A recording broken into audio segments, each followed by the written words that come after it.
Nós estamos, meus irmãos, no culto da manhã de domingo, examinando a série que está situada em Gênesis, do capítulo, hoje será no capítulo 44, versando sobre o copo de José.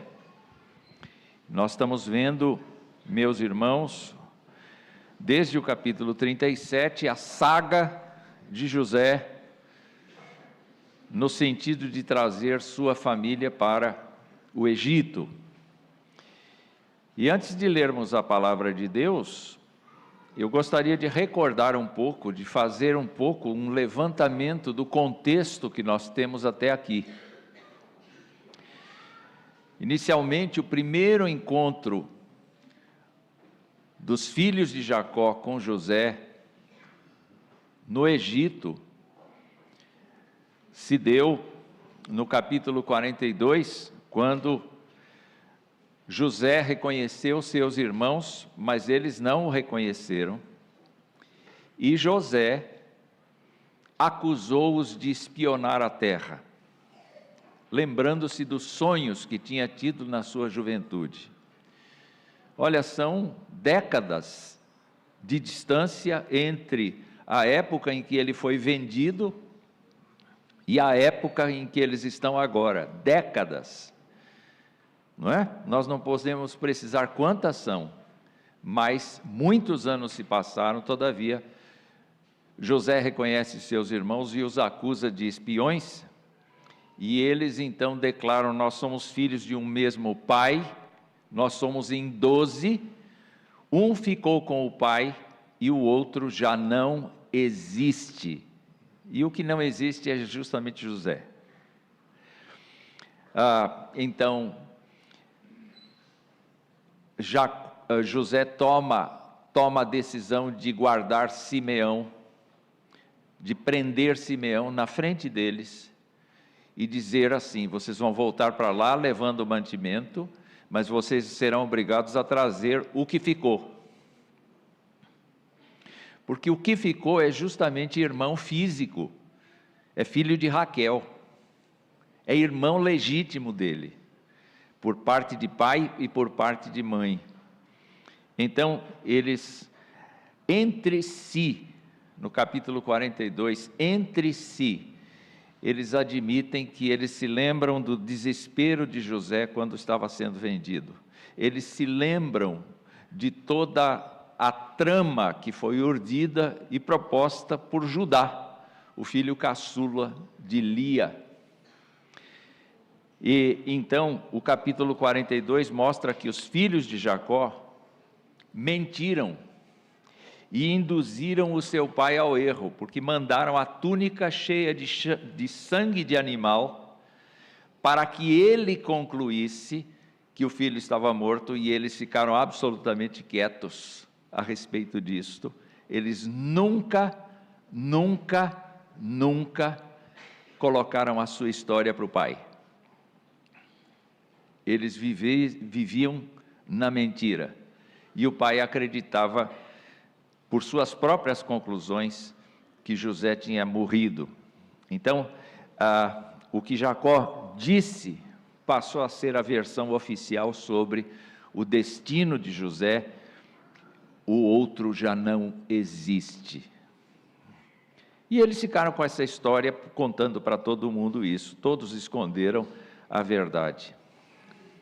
Mas eles contaram ao pai a experiência lá no Egito, e o pai ficou muito fragilizado. Capítulo 43 mostra Jacó fragilizado, censurando os filhos. Por que vocês contaram a respeito de Benjamim? Por que vocês abriram a boca? Não havia como não abrir, porque a pergunta foi muito específica. Então, Jacó perdeu as suas esperanças e acabou entregando Benjamim para ir junto com os demais. Então, o capítulo 43 ainda vai mostrar o segundo encontro de José com seus irmãos, depois de meses, porque o alimento acabou e eles tiveram que buscar mais. O capítulo 43 vai mostrar, então, José encontrando Benjamim pela primeira vez, é emocionante o relato. A forma como o escritor conta este drama familiar é muito intensa. E José vê Benjamim pela primeira vez, manda que sejam levados para sua casa, e então finalmente eles se encontram com Simeão, que ficou preso durante esse tempo todo. Ele ficou preso, algemado na frente deles, ele ficou preso. José não foi conversar com ele, não há registro de que ele tenha ido conversar com seu irmão, não há registro de que ele tenha aberto qualquer coisa. Simeão também não sabia que José era José. O fato, meus irmãos, é que os 10 filhos de Jacó se juntam a Simeão, conforme diz o capítulo 43, verso 17, e eles estão numa tensão muito grande. Primeiro porque eles foram acusados de espiões, depois porque quando eles abriram os sacos em casa, com os mantimentos, o dinheiro estava lá de volta. Eles levaram o dinheiro, eles estavam sendo acusados de espionagem, e agora possivelmente estavam sendo acusados de ladrões. Então, amedrontados por causa do dinheiro que foi devolvido, eles foram tranquilizados pelo mordomo de José, no capítulo 43, verso 23, e o administrador disse que a paz esteja com vocês, não tenham medo, o seu Deus. É interessante o mordomo egípcio falar isso, não é? Não é? Ele já estava instruído por José a respeito de Deus. Provavelmente José era um homem que dentro da sua casa vivia sob a graça de Deus, era monoteísta, e os seus empregados sofressem a influência da sua adoração a Deus, e ele disse: o seu Deus e o Deus do pai de vocês colocou esse tesouro nos sacos de cereal, eu recebi o dinheiro que vocês trouxeram. Foi o mordomo que os lembrou que Deus existe. Interessante isso, foi o mordomo. E então, no capítulo 43, no final, José pergunta do pai e abençoa Benjamim. Ele não está conseguindo mais se segurar. É emocionante ver isso. Ele não está, mas ainda é necessário que ele prove os seus irmãos mais uma vez. Meus irmãos, quando nós olhamos para José, nós podemos até perguntar: será que foi por vingança que ele fez todo esse trabalho, tudo isso? E eu queria lembrar vocês que há uma frase que se repete várias vezes ali na história de José: e Deus era com José. O que José fez no capítulo 44, com certeza,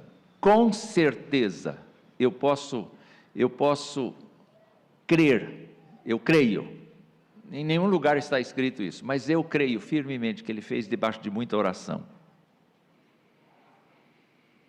Não foi uma vingança, não foi uma coisa urdida, com mágoa no coração, até porque no capítulo 46 ele vai dizer: olha, não foram vocês que me venderam ao Egito, foi Deus que me mandou para cá antes de vocês, para que vocês sobrevivessem.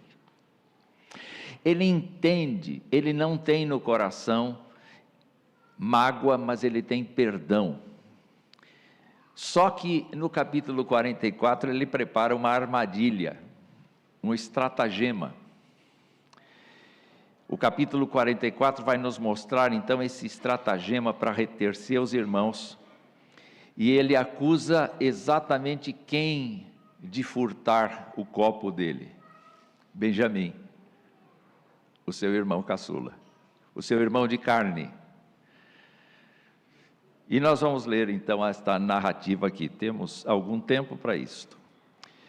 José deu, capítulo 44, José deu esta ordem ao administrador da sua casa: encha de mantimento os sacos que estes homens trouxeram, quando puderem levar, e ponha o dinheiro de cada um na boca do saco de mantimento. E coloque o meu copo de prata na boca do saco de mantimento do mais novo, junto com o dinheiro do seu cereal. O mordomo já tinha colocado os irmãos de José por ordem de idade na mesa, de maneira que ele sabia a sequência exata de quem era quem. E o último ali seria a vítima do estratagema. Seria o ladrãozinho, não é? E o administrador fez como José havia ordenado. De manhã, quando já estava claro, os homens partiram, eles com seus jumentos saíram da cidade, e antes que pudessem ter se distanciado, José disse ao administrador de sua casa: levante-se e vá atrás daqueles homens, e alcançando-os, diga o seguinte: por que vocês pagaram o bem com o mal? Não é este o copo em que bebe o meu senhor e que ele usa para fazer as suas adivinhações? Vocês fizeram algo muito errado. O administrador os alcançou e lhes falou essas palavras. Então eles responderam: por que o meu senhor está dizendo uma coisa dessas? Longe de nós, seus servos, fazer uma coisa assim. O dinheiro que achamos na boca dos sacos de mantimento, nós trouxemos de volta da terra de Canaã. Como então iríamos roubar prata ou ouro da casa do seu senhor? Se algum de nós tiver esse copo, será morto, e nós ainda seremos escravos do meu senhor. O administrador respondeu: que seja como vocês disseram. Aquele com quem for encontrado o copo será meu escravo. Aquele com quem for encontrado o copo será meu escravo, os outros ficam livres. Então eles se apressaram, cada um colocou o seu saco de mantimento no chão, o abriu, o administrador os examinou, começando do mais velho e acabando no mais novo. E o copo foi encontrado no saco do mantimento de Benjamim. Então eles rasgaram as suas roupas, cada um carregou de novo o seu jumento, e eles voltaram para a cidade. Quando Judá e seus irmãos chegaram à casa de José, este ainda estava ali, e prostraram-se em terra diante dele. José lhes perguntou: o que é isto que vocês fizeram? Vocês não sabiam que um homem como eu é capaz de adivinhar? Tudo isso ele falando em egípcio, tá? Usando o intérprete. Ele não está falando a mesma língua que eles. Tudo com o intérprete. Então Judá respondeu: o que podemos dizer a meu senhor? Que podemos falar e como vamos nos justificar? Deus descobriu a nossa culpa. Guarda essa palavra. Eis que somos escravos de meu senhor, tanto nós como aquele em cuja mão se achou o copo. Mas José disse: longe de mim fazer uma coisa dessas. O homem em cuja mão foi encontrado o copo, esse será o meu escravo. Os outros podem voltar em paz para junto de seu pai. Então Judá se aproximou dele e disse: meu senhor, permita que esse teu servo diga uma palavra aos ouvidos do meu senhor, e não se acenda a sua ira contra este seu servo, pois o senhor é como o próprio faraó. Guarde essa palavra. Meu senhor perguntou a seus servos: vocês têm pai ou mais algum irmão? E respondemos a meu senhor: temos um pai já velho e um filho da sua velhice, o mais novo, cujo irmão é morto. E só ele ficou de sua mãe, e seu pai o ama. Então o Senhor disse a estes seus servos: tragam o jovem para que eu o veja. Respondemos ao meu senhor: o jovem não pode deixar o pai, se deixar o pai, este morrerá. Então meu senhor disse a estes teus servos: se o irmão mais novo não vier com vocês, nunca mais vocês verão o meu rosto. Quando voltamos à casa de meu pai, que é teu servo, que é seu servo, e repetimos a ele as palavras de meu senhor, nosso pai disse: voltem, comprem um pouco de mantimento. Nós respondemos: não podemos ir para lá, mas se o nosso irmão mais moço for conosco, iremos, porque não podemos ver a face do homem, se este nosso irmão mais moço não estiver conosco. Então nos disse o seu servo, nosso pai: Vocês sabem que a minha mulher me deu 2 filhos. Sabem, um se ausentou de mim, e eu disse, certamente foi despedaçado, e até agora não mais o vi. Se agora vocês me tirarem também este da minha presença, e lhe acontecer algum desastre, farão descer os meus cabelos brancos com tristeza à sepultura. Agora, pois, se eu voltar para junto de meu pai, seu servo, sem que o jovem vá conosco, visto que a alma de meu pai está ligada com a alma dele, vendo ele que o jovem não está conosco, morrerá, e estes seus servos farão descer os cabelos brancos de nosso pai, seu servo, com tristeza à sepultura, porque este seu servo ficou responsável por este jovem diante de meu pai, dizendo, se eu não o trouxer de volta, serei culpado para com meu pai pelo resto da minha vida. Agora, pois, que este seu servo fique em lugar do jovem, guarda essa palavra, como escravo de meu senhor, e que o jovem volte com os seus irmãos. Porque como poderei voltar a meu pai, se o jovem não for comigo? Eu não poderia ver esse mal se abatendo sobre o meu pai. Não é dramático? É muito forte, não é? É muito forte. Mas ele quer manter a mentira. José morreu. Ele não quer que o pai morra de tristeza pela falta de Benjamim, mas ele mantém a mentira. Eu olho para esta passagem e eu vejo a necessidade de confronto. Nós precisamos ser confrontados na nossa vida para acordar. E José foi usado por Deus como um instrumento para mostrar o pecado, que o pecado não estava resolvido na vida daqueles homens. A primeira coisa que eu vejo aqui, meus irmãos, é no versículo 16, quando Judá diz assim, que podemos dizer a meu Senhor, que podemos falar e como vamos nos justificar? Deus descobriu a nossa culpa. Se tem uma coisa que nós podemos esconder dos outros, é a nossa mentira, o nosso pecado, o nosso desprezo, o nosso egoísmo, as nossas posições mentirosas diante de Deus, e nós podemos disfarçar isto. Quando Jesus estava entre os homens, e a gente vai ver isso em Mateus hoje, ele batia de frente com as pessoas, não com as pessoas que reconheciam os seus pecados, mas com as pessoas que não reconheciam os seus pecados.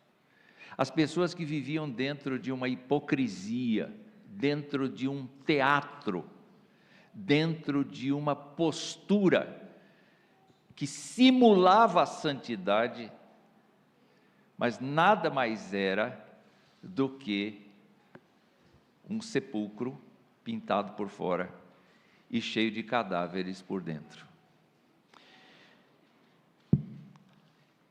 Deus permitiu que aqueles homens fossem confrontados desse jeito, com esse estratagema de José, para fazê-los conscientes de que Deus sabia da sua culpa. Não apenas a culpa do copo, mas a culpa da mentira protagonizada, inventada, criada, da mentira posta na mente de Jacó e que permaneceu ali por décadas. Uma falsidade de vida, e o confronto é necessário para que a gente seja despertado. Deus quer que o nosso passado venha à tona para ser confessado, para ser admitido. O texto não mostra em nenhum momento aqueles homens dizendo, o culpado é ele, apontando para para o vice-rei do Egito. O culpado é ele. Deus revelou o nosso pecado. Deus é a pessoa que nos convence de que nós temos ofensas contra Ele, contra o próximo. E eu queria chamar a sua atenção para isso. Por que o confronto? Por que Deus permite que nós sejamos confrontados? Para que nós sejamos reconciliados com Ele. Essa é uma coisa que eu guardei do texto. A segunda coisa que eu guardei do texto, meus irmãos, é que, inicialmente, quando os irmãos foram abordados no caminho pelo mordomo, eles disseram: nós somos inocentes, nós não temos nada a ver com isso, e tem mais, se encontrar o copo aqui no nosso meio, vai morrer. Nós somos os primeiros a apontar o dedo para os outros e exigir justiça dos outros, sobre os outros. Nós mesmos queremos ficar bem, declarar a nossa inocência. Nós nos justificamos constantemente. Aqueles irmãos fizeram isso. Nós somos inocentes. Nós até trouxemos o dinheiro que nos foi dado lá atrás. Nós trouxemos de volta aqui. Por que a gente ia roubar? Nós somos inocentes. E quem fez isso merece morrer. O mordomo deve ter rido por dentro, porque foi ele que pôs o copo dentro do saco de Benjamim. Estava tudo esquematizado. Ah, é? Então o que vocês disseram, nós vamos fazer. Vocês querem justiça? Nós vamos fazer a justiça nos termos de vocês. Vocês querem essa justiça? E aí, de repente, quando um a um vai abrindo o saco, vai encontrando de novo o dinheiro. Olha o dinheiro aqui de novo, não é? Eles foram ficando aterrados, amedrontados, apavorados. O confronto é uma coisa constrangedora, porque a gente não tem onde se esconder. Quando nós somos confrontados, quando o nosso filho nos confronta: pai, você mentiu, você não disse isso, nós não temos onde pôr a cabeça, não é verdade? Não é? Então, alguns pais aqui estão concordando comigo. Nós não podemos ser assim, exigir que se faça justiça enquanto nós não queremos ser alvo da justiça. Nós temos que ser alvo da justiça. E é por isso que a palavra de Deus nos confronta tanto. Se alguém tem que mudar, que em primeiro lugar é a gente que tem que mudar, e não os outros. Quando Jesus falou para as pessoas, disse: não façam aos outros o que vocês não querem receber dos outros. Então, paguem o bem ou paguem o mal com o bem. Essa é a postura. Entretanto, o que nós enxergamos aqui é que quando o copo sai na mão do mordomo, do saco de Benjamim, todos eles têm o mesmo sentimento: ele não pode morrer, está decidido, nós todos vamos assumir a responsabilidade. De repente surge solidariedade, quer dizer, o confronto faz com que a gente veja a solidariedade. Primeiro, a tentativa de escapar, e depois disso, vamos assumir a responsabilidade, porque isso está parecendo o conto dos 3 mosqueteiros, né? Um por todos e todos por um. E, queridos irmãos, o que acontece com aquela gente? Eles dizem assim: nós todos vamos ser escravos do Senhor. Se isso aconteceu com o nosso irmão, cada um é filho de uma mãe diferente, é uma família assim que está só unida pelo sangue do pai, mas não pelo sangue da mãe, e eles são desunidos entre si. Mas agora, todos eles se unem em torno do seu irmão caçula, porque eles sabem que eles vão matar o pai deles, se Benjamim ficar. E a palavra de Deus nos mostra então que eles voltam, rapidamente eles juntam suas coisas, diz o texto, e eles voltam para a casa de José, a fim de que o estratagema continue funcionando. E então nós encontramos aqui uma atitude de Judá, que revela a necessidade de nós aprendermos a tratar os nossos problemas com sinceridade. Deus é quem está por trás do confronto. Sempre Deus vai nos confrontar para nosso bem. Segunda coisa, nós aprendemos que quando um sofre, todos sofrem com ele. Terceiro lugar, nós aprendemos aqui que nós devemos ser absolutamente sinceros. Judá não foi completamente sincero, porque ele adotou a verdade do pai. Um animal destruiu o nosso irmão. Ele manteve essa mentira ali. Mas ele vem ao ouvido de José, sem saber que é o irmão dele, e relata toda a história, inclusive a parte em que José não viu, que é a vida com seu pai, o diálogo com seu pai.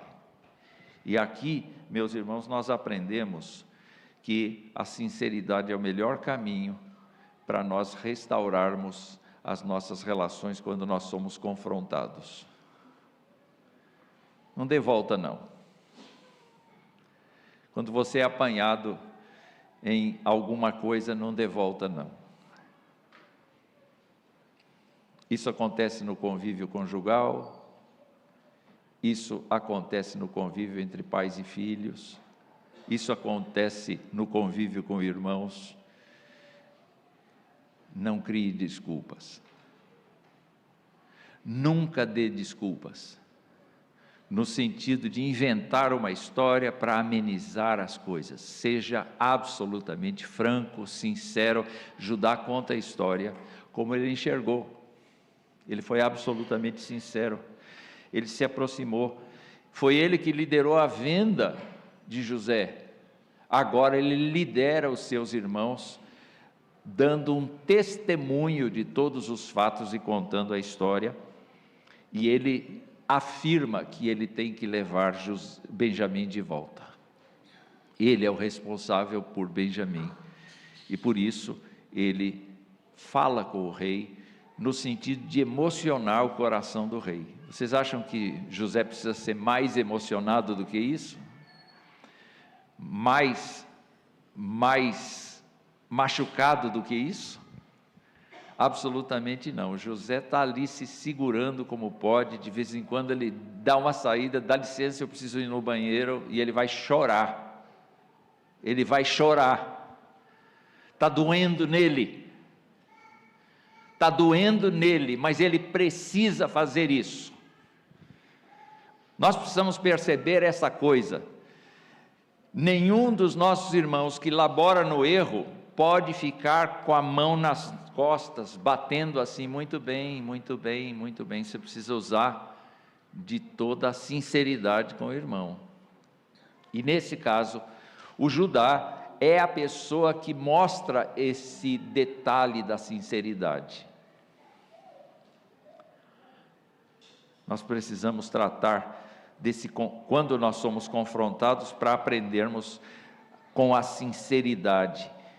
E uma quarta lição que eu vejo aqui é que Judá se coloca como mediador e diz assim: eu quero ficar no lugar dele. Você o acusa de ladrão, mas eu quero assumir o erro dele. Quem fez isso? Quem fez isso na história? foi o Senhor Jesus que assumiu o nosso lugar. Então, neste momento, embora ele seja um mentiroso ainda, o caso dele não está resolvido ainda, ele ainda é um mentiroso, mas ele se torna um antítipo de Jesus, porque ele se oferece em lugar do criminoso, em lugar daquele que havia furtado o copo de José.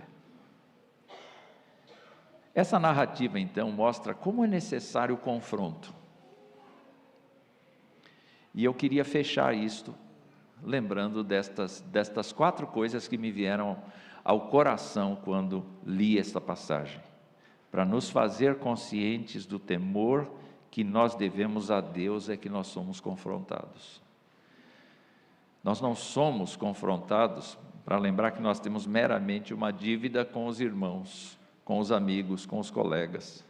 Nós temos uma dívida com Deus, quando estamos em pecado.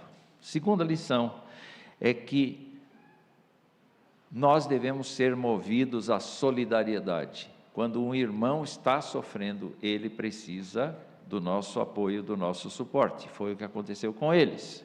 A terceira lição que eu vejo é que nós precisamos ser absolutamente honestos diante dos outros e aprender a sermos sinceros com jeitinho, né, gente?